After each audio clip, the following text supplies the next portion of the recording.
Ang 27 anyos na si Bruce.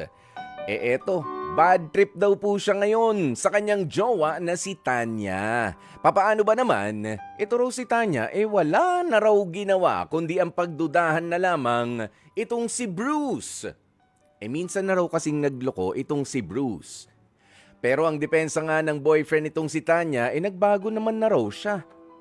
Ang masaklap nga lang, maski raw sa panaginip, nakikita na ni Tanya na may ibang babae itong si Bruce. 'Di ba? Yan yung tinatanong ko sa inyo kanina eh. Sino ba mas mahihirapan kapag gumawa ka ng kalokohan? Yung jowa mo o ikaw rin mismo? Kausapin na nga natin Bruce ng Manila. Magandang tanghali sa'yo. Bruce? Magandang tanghali po. Gaano na kayo katagal na mag-on ni Tanya? Mag-iisang taon na rin po, Kuya. Oo, medyo matagal-tagal na rin. Pero masyado pa maikling panahon yan para masabi natin na yun nga, nagkaroon ka ng pagloloko, hindi pa kayo nag-anniversary man lang. Kailan ba nangyari? Wala pa po. Oo, kailan ba nangyari yung pagloloko mo at anong klase ba yan? Hindi naman yung cheating history ko po kasi, hindi naman po sa kanya, sa ex ko po yun before. Bakit naapektuhan itong si Tanya? Ikinwento mo ba sa kanya o alam niya yon bago pa kayo naging mag-on? Naituwento ko lang po sa kanya kasi parang 2 beses po kasi ako nagloko sa mga exes ko nun. Dalawa? Anong klaseng pagloloko ito? Naging two-timer ka? Hindi naman po. Parang after po ng relationship ko sa isa, yung next relationship ko, nag-cheat po ako ulit. Parang ganun. Okay. Pero hindi naman nag-overlap yung relationship. So, hindi cheating yun. O papaano? Bago mo pinasok yung pangalawa, yung sumunod na relationship, kumbaga, sinigurado mo muna na may lilipatan ka, ganun? Yung cheating po kasi na yun, parang ano lang po siya, micro-cheating. Tulad ng? Na parang ano po, may kinakausap lang po na ibang babae, kaya po kami nag-break. Then yung next relationship ko naman is, may nakainuman talaga. Then yun, may nangyari po. Kaya yung ngayon po, parang ito na po na aning talaga si Tanya. Yeah, ibig sabihin, mahal na mahal ka rin ito ni Tanya. Pero alam niya to bago naging kayo, bago yung pagsagot na, oo, sige, boyfriend na kita. Hindi po eh. Late ko lang po sinabi sa kanya. Yan. Ang daldal mo naman kasi, ang dami-daming pwedeng pag-usapan, Bruce.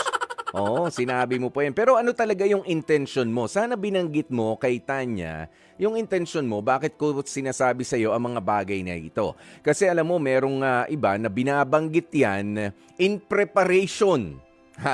In preparation doon sa maaaring maging kalokohan nung nagkikwento mismo o ikaw mismo in the future. Kumbaga, mahal kita ha, pero wag ka naman masyado magalit dahil nagawa ko naman na to sa iba. Kumbaga, para namemenos yung nangyayari naman talaga to sa relationship. You're trying to justify yung pwedeng mangyari. 'Di ba? Ngayon, hindi mo ine-expect na ganyan pala tatanggapin ni Tanya. So, ever since nung binanggit mo sa kanya na meron ka mga nangyari na micro-cheating at yung isa talagang full-blown cheating yung ginawa mo, hindi niya na maalis. Pareho. Kasi nga sa maliit at sa malaking bagay, bumigay ka. Papaano pa ngayon? Mga ilang buwan pa lang kayo nun nung inamin mo yan kay Tanya? Parang nasa 3 months pa lang po kami. Masyado maaga, pare. Masyadong maaga. Plus, wala namang kinalaman na si Tanya sana, no? Doon sa ano. Pero ano talaga yung intention mo? Pwede rin kasi nagiging honest ka lang sa kanya. Ibinibigay mo lang ang, ito, nagkamali na ako dati at wala na akong plano para banggitin ito. Paano mo ba yan ipinresenta kay Tanya?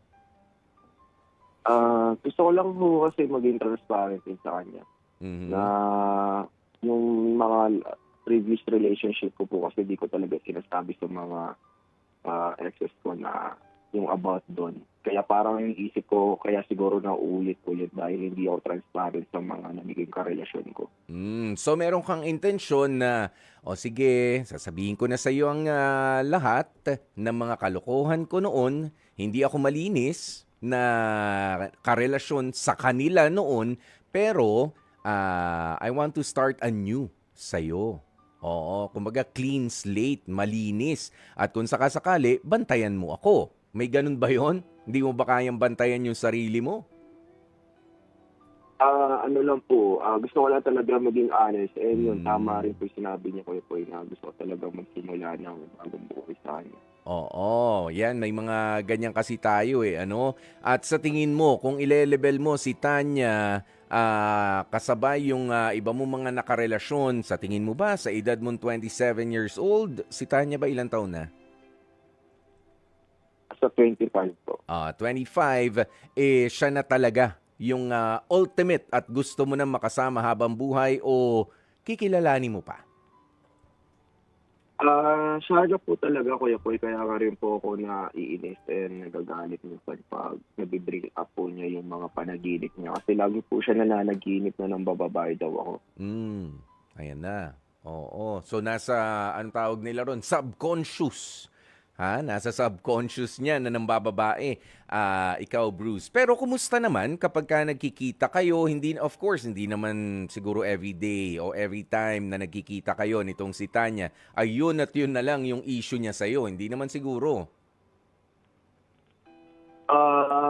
Tuwing weekends po, ayan, nakikita po kami. Then, minsan po, di po siya wala po siyang panaginip. Tapos, siguro next week, meron na naman. Doon naman kami mag-aaway. So, ganun po lagi yung ano namin, yung pattern ng pag-aaway Oo. namin. May pattern na. So, okay. Kunyari, nitong weekend na to, okay. The following Opo. the following weekend, kahit anong gawin mo, kahit anong effort mo, wala, bad trip kasi nga may napanaginipan. Opo, parang ganun po. Tapos, i-check yung phone ko. Mm. Yan. Pero ako, binibigay ko naman po dahil wala naman na pinatago. Kaso Mm. yun lang nga, na instead na mag-spend kami ng time together, Mm. naubos na lang yung oras sa ganun. Okay. Pero alam mo, Bruce, hinahangaan ko naman ang katapatan mo dito kay Tanya. Pero isa nga yan doon sa nakikita ko na magandang step yan. But of course, hindi mo ine-expect na paraan, ganyan yung naging pagtanggap niya. Kasama yan doon sa sinasabi mo, gusto kong maging transparent. At sa nangyayari, dapat handa rin tayo sa consequence ng mga gagawin natin. Gusto mo maging tapat sa kanya, at sa tingin ko si Tanya ay nagiging tapat lang rin naman sa'yo, na sabing hindi ako okay dahil medyo hindi ko naman ina-absorb pa. Pinoproseso niya pa Naintindihan mo ba yon, Bruce? Na pinoproseso niya yung mga nalaman niya about you. About sa history mo, sa pakikipag-relasyon. 'Di ba? She's also in disbelief at it's a work in progress. Hindi mo naman pwedeng madaliin yung ganyang mga bagay. You just have to go with it. 'Di ba? Anong mga activities ba ang ginagawa ninyo ni Tanya kapag ka nagkikita kayo? Baka naman kailangan medyo dagdagan mo yung aktibidades para medyo ma-divert at lalo mo namang mapatunayan na nakafocus ka na lang talaga sa kanya. Yun po, nanonood po kami ng sine. Mhm. Yun, pag nasa sine na po kami, instead na manood po kami, lagi po siya nakahawak sa phone ko. Oo. Tapos, yun doon po niya chinecheck. Kaya po, naiinis talaga ako. Kaya nag-aaway po talaga kami. Nako, And i-out mo yun, na muna yan yung panonood ng sine. Medyo i-ekis mo na muna. Kasi nakaupo lang siya dun. Tapos sabi mo nga hawak lang yung phone. O ano pa? Tapos minsan po, umaakyat po kami sa parang wall na activity. Minsan po kasi mahilig po kami sa outdoor na gano'n. Ay, mga wall climbing activity. Okay. Opo, mga wall climbing na activity. Pero minsan di po siya sumasama kasi nga po inawakan po niya yung cellphone. Hawak pa rin yung cellphone. Ano ba naman yan? O sige, pero i-encourage mo siya na mag-ano. Pero it's a process, no? O ano pa? I mean, 'di ba kailangan gumawa ka ng mga activities eh. O wag kang susuko o gusto mong tanggapin ka niya kasama yung hindi kagandahan na karaan mo at patunayan na magiging tapat ka sa kanya. Yan yung mga consequences. Parang ang nega lang nung ano no, parang naging tapat na nga ako sa iyo eh. Pero hindi, kailangan hindi lamang sa salita ka maging tapat, kundi pati doon sa mga ikinikilos mo, yung consistency. Oo, nung honesty na sinasabi mo, kailangan. Nandun pa sa proseso si Tanya, nandun ka rin dapat sa proseso na pinatutunayan ko naman talaga. Oh, 'di ba? Dapat Opo. sa anggulong yun na tingnan mo na lang, hindi yung wala siyang tiwala sa'yo, na naku, hindi na mag-work itong relationship na to kasi lagi na lang akong bantay sarado, laging ganito. Of course, kahit ako sabihan mo ko na mahal mo ko, hindi naman enough na ah, sinasabi mo lang. Gusto ko nararamdaman ko rin. May binanggit ka sa akin na may ginawa kang kalokohan doon sa karelasyon mo dati, pero hindi mo nagagawin sa akin. Gusto kong patunayan na, ganun na. Teka, nagulat ako sa revelasyon na yan, pero gusto ko nga mapatunayan na hindi ka na gagawa ng kalokohan. Pero pagpasensyahan mo na kung medyo nahihirapan akong iproseso yung mga bagay na to. Kaya mo ba siyang samahan? Mag-a-anniversary kayo. Kailan ba ang anniversary ninyo? Sa ano na po, August po ko na po.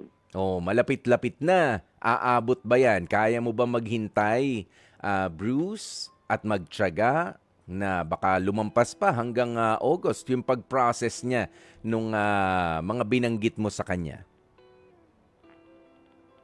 Siguro po kayo po, basta wag lang siya managinip lagi.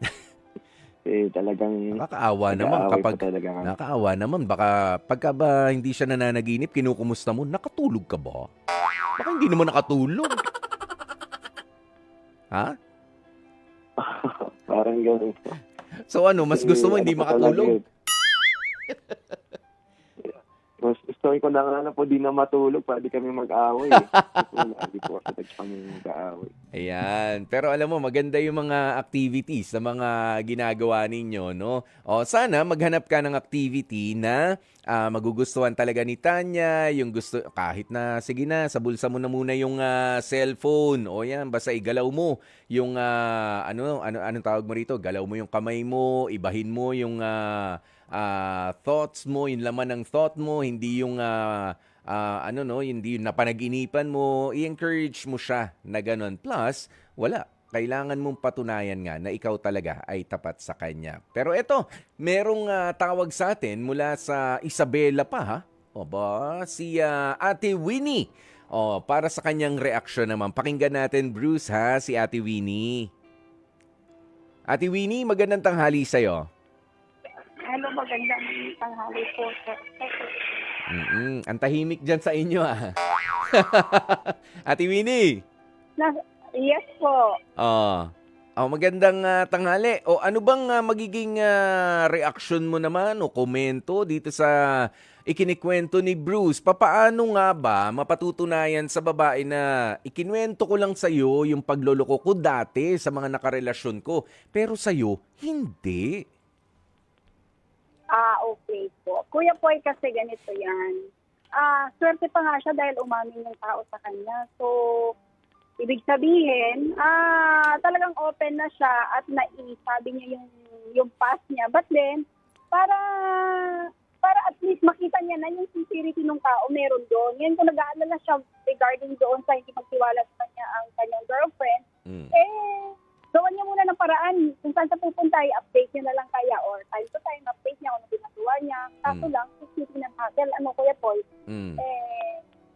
if you love someone talaga, you will find a way. Gagawin Para ng at least lahat. mapatunayan mo. Oo, para mapatunayan mo na hindi na magiging mayat-maya magdududa sa'yo. Kasi yun nga, may nakaraan ka, may history ka. Sometimes kasi history repeats itself, pero siguro sa part naman na yan, hindi na kasi ang nasa gitna is pag-ibig. Kung talaga if you really love someone, and then you find ways para mawin mo yung trust niya. Yan, tsatsagain na lang din, hihintayin na lamang din.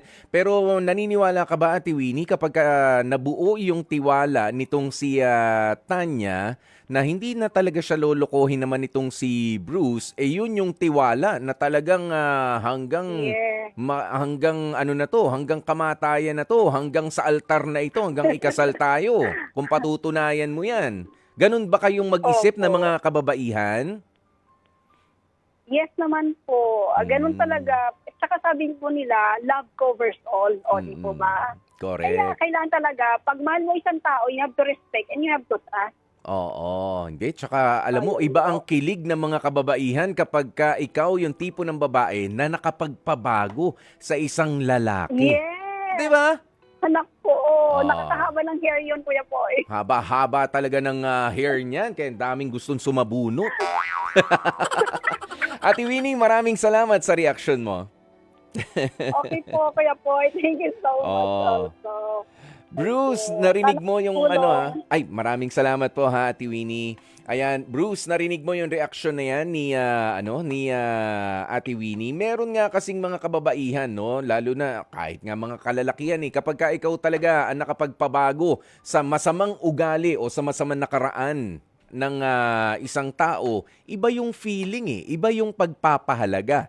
'Di ba? Kaya kailangan sa ngayon, kung willing ka talaga, wala kang ibang gagawin kundi ang maghintay, patunayan, hindi lamang kay Tanya, na hindi ka magloloko, kundi lalong-lalo na sa sarili mo. Game ka ba ron, Bruce? Game naman po, Kuya Poy. Kasi mahal ko rin naman po talaga si Tanya. Yan. Yun. Ano na po. At yan ang pinakamahalaga, no? Yung patunayan mo sa sarili mo na hindi ka na magloloko sa loob ng isang relasyon. Kasi it will come out naturally sa isang tao. Kahit ano pang isipin mo, basta ako, alam ko, hindi ako magloloko, wala kang magagawa. Kundi magtiwala na lang sa akin dahil makikita yan. Lahat yan, magre-reflect yan sa ikinikilos mo, sa mga sinasabi mo, 'di ba? Sa mga actuations mo nga towards your partner hanggang sa siya na yung makumbinsi effortlessly na wala na wala na akong dapat ipagduda dito kay Bruce kahit pa alam ko na may kalokohan siya sa mga nakaraan niyang karelasyon siya na talaga, love na love ko na siya. Gusto mo ba yan, Bruce? 'Di ba? Napakagandang isipin. Nga lang, it requires a lot of effort pa sa ngayon habang pinoproseso yan ni Tanya. Sa ngayon, bibigyan kita ng pagkakataon na makapagbigay ng iyong mensahe para kay Tanya. Eto na ang pagkakataon na yan, Bruce. Go! Message ko lang kay Tanya. Tanya, alam mo naman na mahal kita. Yung mga panaginip mo, huwag mo na naintindihin yun dahil di naman yun yung realidad. Ang realidad naman ay yung nagmamahalan tayo. So, hoping na maging maayos na tayo. And sana umabot pa tayo sa ating anniversary dahil pangako ko na gagawin ko yung best ko para magbago and yun nga, and patunayan sa'yo na mahal talaga kita. Yun na po ito. Maraming salamat sa iyo, Bruce, at sana nga magsilbing eye-opener yan para sa iba pang mga magkakarelasyon na para ba nagkakasawaan at nagkakasiraan ng kanilang tiwala sa isa't isa na meron naman talagang pag-asa. Basta't gugustuhin mo sa sarili mo muna na magbago ka na.